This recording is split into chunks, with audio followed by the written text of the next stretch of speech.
You're watching WDHN Sports. Good evening, everybody. I hope you guys are having a great Thursday, and thank you for tuning into the Rink and Rob College Football Preview Show. Rob, we have a great week in SEC football coming up. So how do you feel going into this week as an Auburn fan?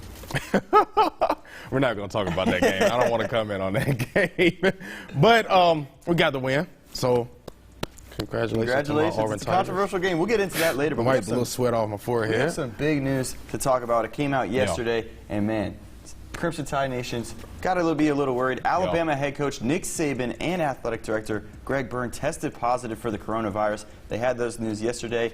He was notified that he had the virus Wednesday afternoon after getting back a PCR test. And since hearing the news, Saban has been isolated in his house and, for the most part, has been asymptomatic. For the time being, offensive coordinator Steve Sarkisian will be overseeing in-person operations. But even after hearing the news, Saban's focus still remains on Saturday's game against Georgia.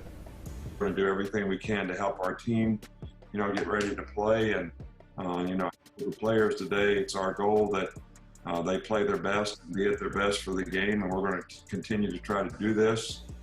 And, we've had a lot of challenges this year. Our guys have shown great maturity in how they've handled all those challenges. So I'm sure they'll handle this in a very positive way as well. All right, well, the good news here is that he's feeling fine, but that is going to be a hit for Bama in what could be the biggest game of the year, potentially part one of an SEC championship game when they play Georgia. Yeah, that's for sure. I mean, I believe, now don't quote me on this, the past two times Alabama and Georgia played, it was with a backup quarterback. And now they're going to have a backup coach. Yeah. Hate to make a joke there, but I mean, hey. I mean, that's where they are. So Steve Sarkisian, everybody kind of has some trust in him, certainly with the offense looking the way you got to have it. So I think they'll be okay. But before we get into that game and this week's games, let's take a look back at last week's games. And this year, the SEC has been a scoring parade. It's looking like the Big 12. And you know what? Alabama and Ole Miss, they were another one of those games. They put up over 100 points. Nick Saban playing his old coordinator, Lane Kiffin, who's now the head coach over there at Ole Miss. And this game was back and forth all night, but we're going to pick it up here with the game tied at 21. And you know what? Najee Harris, he just scored, but Ole Miss comes right back. And, man, Matt Corral goes deep over the middle. He's going to hit Kenny Yeboah in stride, going all the way to score untouched, and that's 28-all. And we're just minutes into the second half, and there's 56 points on the board. Look at that. Ole Miss bringing out the touchdown chain. Forget about the turnover chain. Right. Touchdown chain. But in the end, Alabama, their offense was huge, but it was their defense. Who would have thought getting stops in this game was holding the other team to field goals? And I think in the end, Najee Harris had over 200 yards, 2 carries, or on 23 carries, that is, 2 touchdowns. And you know what? Alabama's offense, they can beat you in so many different ways. The Swiss Army knife of offenses, as you could say. 63-48, that's the most points ever scored in a regulation SEC game. And both of these teams combined for over 1,300 yards. So, you know what, I hear a lot of crap about the Big 12 not playing defense. That whole spiel that I hear all the time down there.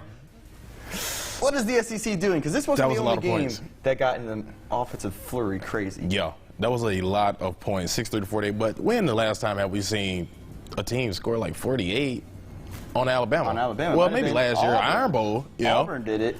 But that's a lot. That's just kind of unusual. Like, we don't really see that too often. But maybe they put up 63 points. Has the Crimson Tide's number just being there a few years back. Yeah. But let's talk about Auburn. Okay. Rob, let me hear what you... All right, here we go. Auburn now, they returned back to Jordan Hare to try and bounce back from the loss against Georgia. And the Tigers, they were playing host to Arkansas, who's fresh off beating Mississippi State. And, man, this game was impacted by the rain from the Hurricane Delta brought up. Hey, we experienced some of that rain in Troy.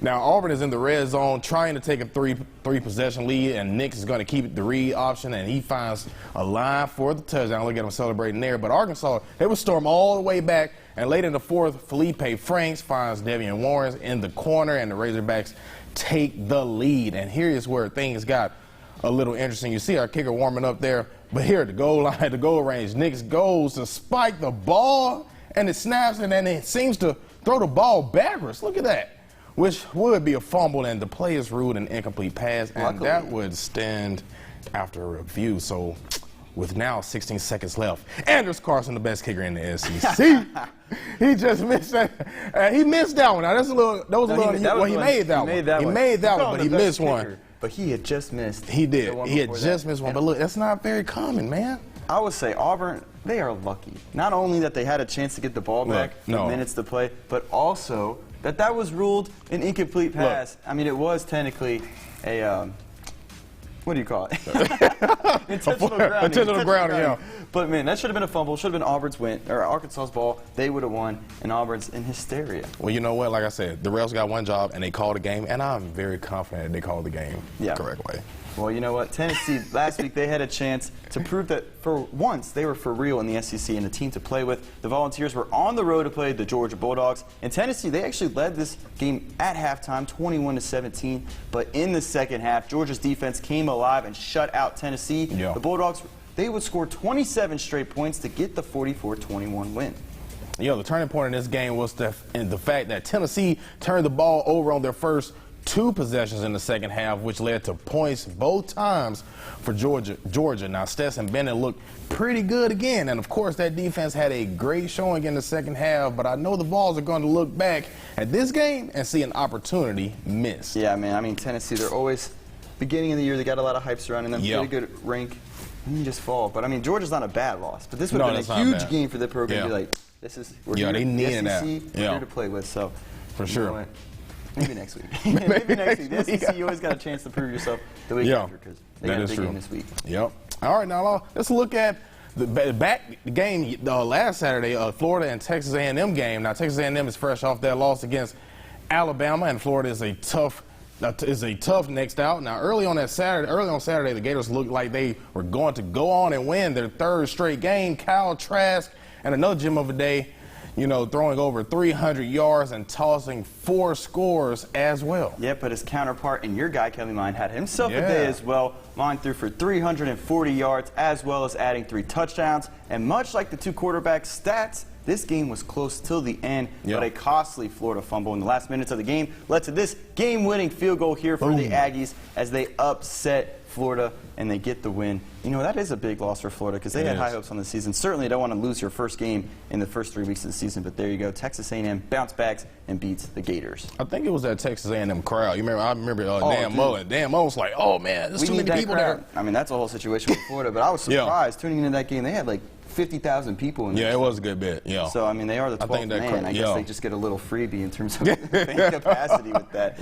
All right, well, here's another game that surprised us over the weekend. LSU taking on Missouri in what was supposed to be a home game for LSU, but thanks to Hurricane Delta, this game was played in Missouri, and it was another SEC game that was super high scoring. Each team scored at least 10 points in the first 3 quarters, and both quarterbacks in this game threw for over 400 yards as well as 4 touchdowns. And LSU and Missouri, they were going back and forth all day, but in the end, LSU threatening to take the lead in the final minutes. They had a chance first and goal. And you know what? It is sad because they 4 tries from inside the 1. Not there, not second down, not third down. Yeah, that Missouri defense, they stand up. Goal line stand. You got to love it. When your team comes together, gets a goal line stand on 4 tries, that is something to be I was worried about their defense at first. Remember, because we were talking about how Missouri was only favored to, well, they had LSU favored to win by 14 points. I was like, man, that's kind of small. Yeah. I mean, for LSU, you got to be sitting, if you're Ed Orgeron, you got 4 tries with inside the 1. You can't do anything. Yeah. Can't do anything. So Missouri hangs on to beat LSU 45-41. Go Tigers will have to be pushed back. Not just one more week, another week because they're not playing. Well, it was still Go Tigers. But just not Missouri. Well, you know, my Trojans, they finally got back on the field, and they did so at the Vet for their first home game of the year. And the story of this game was the offensive production in the first half. Gunnar Watson. Oh, let me tell you about that rain. That rain was just absolutely crazy. A little different than I did. Yeah, I know. You were just staying dry. Look at me. I'm just out there getting wet. But anyway, Gunnar Watson, he threw 3 first-half touchdowns, 2 to Reggie Todd, and the 3rd to Kalen Geiger. On the day, Geiger had over 100 receiving yards to go along with that touchdown. And Gunnar Watson threw for 300 yards and had 4 touchdowns. So then freshman Kamani Vidal, he's the truth. He became the 3rd freshman in Trojan history to rush for over 100 yards, which he did on just 12 carries. Now, Troy went on to beat Texas State 37-17 in that rain. In that rain, a monsoon of rain. It looked pretty good from the press box. Yeah, I bet it did. Yeah, it sure didn't feel good. Well, I love that for Trojan Nation. I got to say, from my end, like I said, I'm in the press box. The Vet looked pretty nice on Saturday. Yeah, it's nice view up there. Fans definitely were happy to get out there and watch Trojan football. Yeah. And like I said, they get the chance to do it for 2 more weeks. Yeah. You know what? They could be a Power 5 team here soon. But talking about the SEC, I mentioned it earlier. Stop writing me about Big 12 don't play defense. How many teams scored 40 points in the SEC last week? I think it was like 5, maybe even 6 teams. That's half the conference. That is. Almost half the conference scored 40 points. And Texas and Oklahoma didn't even do that in 4 overtimes. I mean, they did score 40 points, but it took 4 overtimes, so I'm over it. The Big 12 plays defense. Watch Oklahoma State. Watch West Virginia. Sometimes. All right, let's move on to this week and look at the games coming ahead for the SEC. And this is, you know what?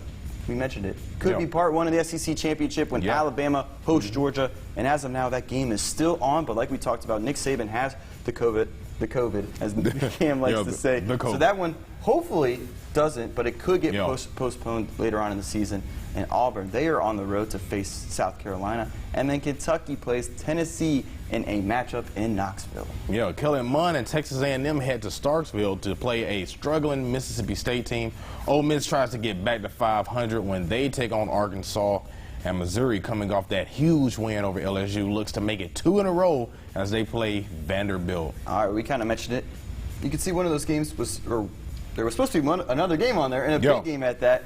Florida playing LSU. That game has been postponed because the Gators, they have had issues, you could say, with the coronavirus outbreak, and they've had upwards of 30 players test positive.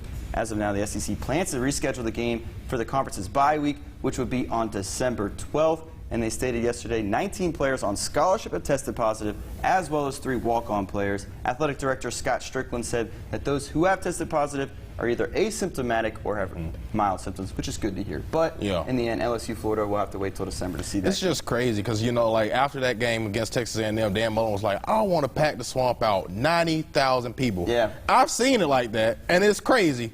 But just how quickly things that's just how quickly things hit, just like that. Now they don't have a game, you know, because and they're certainly not going to put 90,000 people in there. Not now. You might as well kill it, Dan Mullen. You might as well kill it. All right. Well, now we can preview some games that will be happening, and as of now, hopefully Alabama, Georgia is still on, and this looks like the matchup of the week when the 2nd and 3rd ranked teams in the country play Saturday night. This will be the 7th straight time they will do so as ranked opponents, and the 3rd straight time that both of these teams are ranked inside of the top 5. The story of this game will be the clashing of Alabama's high-powered offense and Georgia's stingy defense. Of course, last week we saw Alabama put up 63 points, but they gave up 48. And Georgia, they've proven that they can score the ball as well. Stetson Bennett in his 2 starts has looked pretty sharp, throwing 3 touchdowns to 0 interceptions. You got to love that. And that makes his QBR put it right around 90 for him. And I think for Alabama to win, it really will come down to executing on offense, not turning the ball over, but being able to rattle Stetson Bennett, because he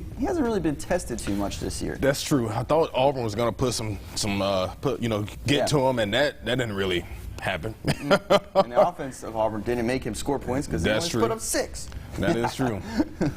So the Crimson Tide's defense is terrible, Rink. So now Auburn, you know, you can say what you want about their offense at times, but for the most part, the defense plays at a high level. The Tigers are coming off of a win over Arkansas.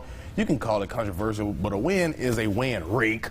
So I think that the mojo is growing for Auburn, and they are going to look better every week here on out to beat South Carolina. They have to stop the run. South Carolina has a few guys who can carry the load, but last week it was Kevin Harris who went off. He had 171 yards and 2 touchdowns. The Gamecocks had 5 rushing touchdowns, and as a unit, they averaged over 7 yards a carry. So, of course, stopping them will be a large part of how the D-line for Auburn plays, and that is something Coach Gus Malzahn wants to build depth at, and let's hear from Coach Gus. Like I said, we just had, a Sunday practice specifically geared towards our young guys. You know, we'll probably have our main base down practice day today. And like I said, we're hopeful that we have everyone out there other than KJ Brett to be in some sort of practice mode. All right, well, Troy, they finally got to play their first home game last week. And you know what? Since they were so patient in that matter, they got to play. They're going to get to play 3 straight home games. I love this week. We love it. Yeah, I get to watch some Trojan football. I love that. So this week they get a AA school coming in, an FCS program in Eastern Kentucky.